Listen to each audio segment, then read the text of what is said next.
it's not the number of the marks that you give, it's the quality of your analysis. So you need to do this process really well. ठीक है, तो कैसे करते हैं? The first step that I will say is try to analyze the mock in the same day.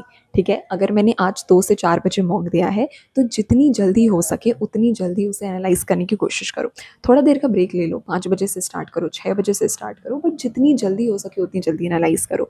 क्योंकि क्या होता है ना कि अभी तुम्हारे मन में पैसेज भी तुम्हारे ध्यान में है, तुमने जो रीजनिंग से क्वेश्चन के ऑप्शंस को मार्क करा है वो भी ध्यान में है. ठीक है, सो इससे बेटर तरीके से एनालाइज होता है. By the next day you slowly begin to forget these things. तो क्या होता है कि फिर वो प्रॉपरली एनालाइज नहीं हो पाता है. ठीक है, तुम्हें अपना वाई पता नहीं चलता है. And answering this why is the most important thing in your analysis, कि why you mark this question.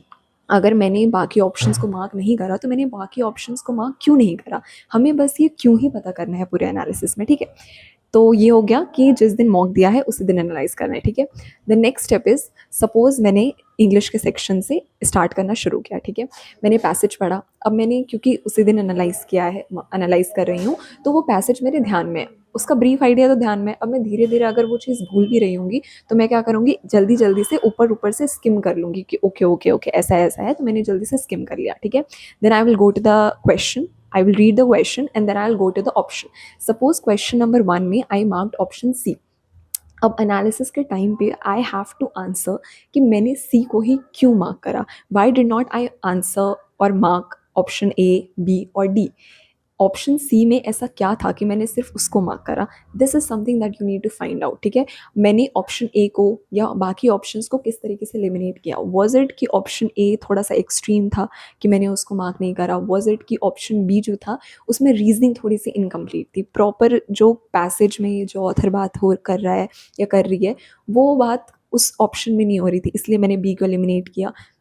ठीक है, और सी में वो सब चीज़ें परफेक्ट तरीके से जा रही थी, इसलिए मैंने सी को मार्क किया. तो तुम्हें ये चीज़ पता होनी चाहिए कि मैंने सी को मार्क करा है और बाकी ऑप्शंस को मार्क नहीं करा है, तो क्यों नहीं करा है. ठीक है, ये जैसे ही क्लियर हो गया, option A sorry question number 1 हमारा सॉल्व हो गया. ठीक है, इसका एनालाइज हमने कर लिया.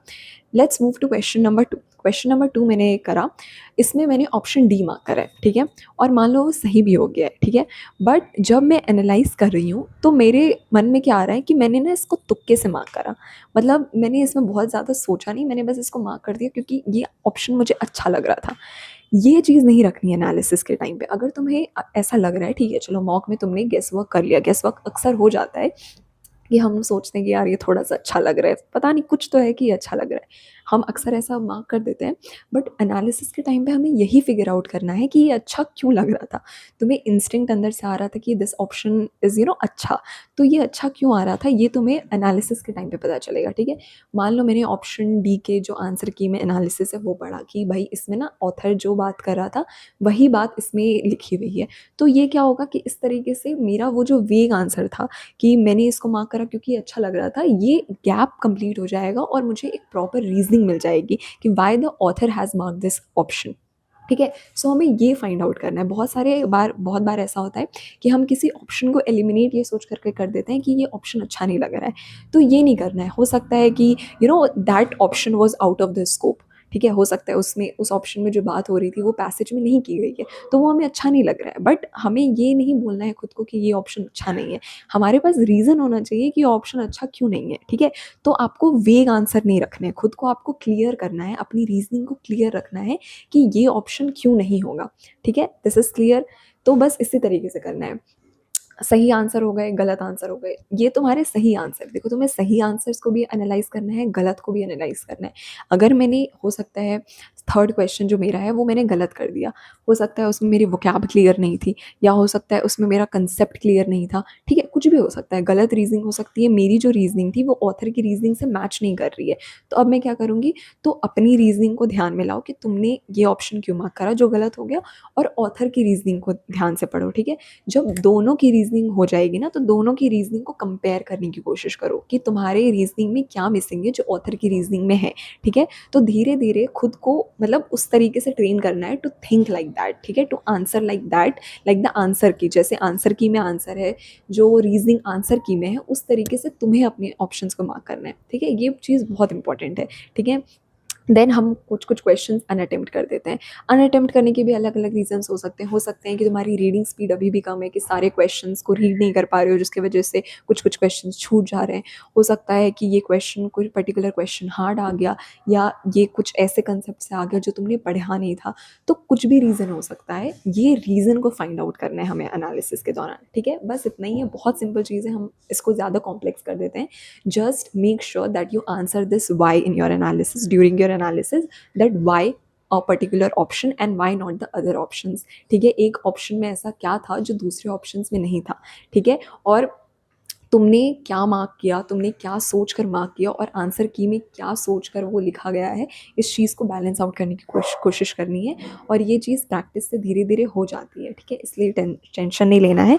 The other thing is that you need to maintain a mock diary. ठीक है, तो जैसे मैंने आज मॉक दिया, आज के मॉक्स में मेरे जितने भी नंबर आए हैं, जितने मेरे टोटल स्कोर आए हैं, मेरे पर्टिकुलर सेक्शन में इंग्लिश में मेरे मान लो 24 में से 20 आए, या जिस सेक्शन में मेरे जितने मार्क्स आए हैं वो मैं नोट डाउन करूँगी। ठीक है, कितने क्वेश्चंस मैंने अनअटेम्प्ट किया वो नोट डाउन करूँगी, और कहाँ कहाँ कौन कौन से टॉपिक्स में मेरी गलती हुई। ठीक है, अगर मैं इंग्लिश के एनालाइज कर रही हूँ, तो इंग्लिश में मैंने कहाँ कहाँ गलतियाँ की वो मुझे पता करना है। ठीक है, लीगल में मैंने कहाँ कहाँ गलतियाँ की, कौन सा ऐसा पर्टिकुलर जॉनरा या क्वेश्चन या टॉपिक्स था जो मैंने गलत किया। तो मैं तो जैसे अपना एक ऐप होता है नोशन करके, उसमें एनालाइज मतलब मैं मॉक डायरी मेंटेन रखती थी। But one time I was just doing this in a copy, तो मेरे पास ये बहुत थोड़ा सा है, क्योंकि मैंने ऑनलाइन वाला तो डिलीट कर दिया और मेरे पास ये कॉपी में रखा हुआ है। तो देखो, जैसे कि इसमें मैंने मॉक नंबर 1 लिखा हुआ है, मैंने डेट लिखी हुई है, दिख नहीं रही है, मैं बता देती हूँ। मैंने डेट लिखा है 12 सितंबर 2024, एंड मैंने सबसे ऊपर लिखा है कि मेरे मार्क्स कितने आए हैं। तो इट इज़ 55.5। ठीक है, ये मेरा उस दिन का स्कोर है। अब मैंने पर्टिकुलर सेक्शन वाइज लिखा है, कि जैसे कि मैंने लीगल से स्टार्ट करा है, तो पॉइंट नंबर 1 में मैंने लिखा है that I was confuse between two options of the same category, yes no, जिसकी वजह से मेरी रीजनिंग गलत थी। ठीक है, तो मेरी रीजनिंग फ्लॉ थी इसमें। ठीक है, द अदर इज कि 4 questions were wrong from one single passage, और इसका टॉपिक था क्रिमिनल मिसअप्रोप्रिएशन। ठीक है, तो दिस इज समथिंग, जैसे कि मेरा ये पर्टिकुलर टॉपिक में मुझे दिक्कत हुआ कि क्रिमिनल मिसअप्रोप्रिएशन जो होता है, इसमें मेरा दिक्कत हो रहा है। तो एनालिसिस करने के बाद मैं क्या करती थी कि ये पर्टिकुलर टॉपिक गूगल पर सर्च करती थी, और उसके बारे में रीड करती थी कि मेरा कंसेप्ट क्लियर हो जाए, क्योंकि मुझे रियलाइज़ हुआ कि इसके बारे में मेरा कंसेप्ट क्लियर नहीं है। तो जब वो पैसेज में आया, तो वो अचानक से बहुत हार्ड सा लगने लगा। तो मैं ट्राई करती थी कि जो मैं रीड कर सकती हूँ वो मैं रीड कर लूँ। तो I just use to read it after the analysis.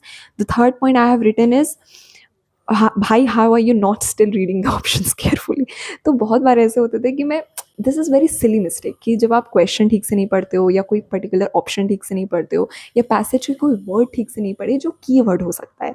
ठीक है, जो की वर्ड होता है वो ठीक से नहीं पढ़ोगे तो वो पूरा गलत हो जाता है। ठीक है, so this is another thing, ये सिली मिस्टेक जो बहुत होते हैं, तो ये मैंने एक लिखा है। Then I have written that choose option which has okay. तो मैं अपनी गलतियाँ भी लिखती थी, और मैं ऐसी चीज़ें भी लिखती थी कि जो मैंने सही किया है। जैसे कि मैंने एक जगह लिखा है कि एलिमिनेशन का जो प्रोसेस है वो काफ़ी अच्छे तरीके से काम कर रहा है। सो ये इस तरीके से, दिस इज़ हाउ, जस्ट बहुत रफ आइडिया कि आप कैसे लिखोगे अपने बारे में, अपने बारे में नहीं, अपने मॉक के बारे में, कि कैसे कैसे लिखना है, how you need to go around it. ठीक है, देन आई हैव मॉक 2 जो मैंने 15 सितंबर को दिया था, इसमें मेरे 58 आए हैं, एंड इसमें मैंने इंग्लिश से स्टार्ट किया है।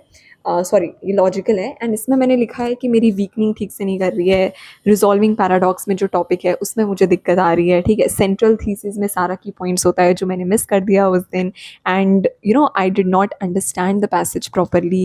एंड और क्या है, हाँ, if asked about the role of a certain line in passage, choose the option which includes the main idea and context। So बहुत ही, देखो, बहुत ही रफ ब्रीफ आइडिया मैं दे रही हूँ कि इस तरीके से you have to go around writing कि तुम्हारी इस एरिया में गलती हो रही है, तुमने गलत किया तो क्यों गलत किया। ताकि क्या होता है ना, कि तुम्हें पता होना चाहिए। मॉक डायरी हेल्प्स यू, कि मान लो मैंने आज मॉक दिया, अब आज से जब मैं 3 दिन बाद मॉक दूंगी, तो उसके पहले मैं बस एक बार अपनी मॉक डायरी रीड कर लूँगी कि मैंने पिछले मॉक में क्या गलती करी थी। ये बस अवॉइड करने की कोशिश करनी है, that you don't have to keep repeating the same mistakes again and again. ठीक है, so that is why your mock diary is important, कि आपको पता रहे कि आप किस तरीके की गलती कर रहे हो। ठीक है, और मान लो 10 मॉक्स दे दिए, तो 10 मॉक्स के बाद एक बार पैटर्न देखो कि कहीं तुम सच में किसी पैटर्न में तो नहीं फंस गए हो, कि एक ही तरीके के क्वेश्चंस में गलती हो रही है बार बार, या किसी एक टॉपिक में फंस रहे हो। अगर वैसा है तो उस वीक एरियाज पर काम करो। मॉक एनालिसिस का पूरा मकसद यही है कि अपनी गलतियाँ फाइंड आउट करो, और फिर उन गलतियों पर काम करके अपने मॉक स्कोर्स बढ़ाओ। ठीक है, that is it, that is the only simple thing that you need to keep in mind, सबसे पहले जिस दिन मॉक एनालिसिस उसी दिन करो जिस दिन मॉक दिया है। सेकेंड, चाहे ऑप्शन सही हो, गलत हो या अनअटेम्प्ट हो, तीनों केसेस में you have to analyse the mock. And the third is you have to maintain a mock diary, ठीक है। And the fourth is keep calm, ठीक है, डोंट पैनिक, अभी भी टाइम है, you will do it if you work, ठीक है। ये मत सोचो कि मेरा होगा या नहीं होगा, just trust your process and keep working. Thank you so much.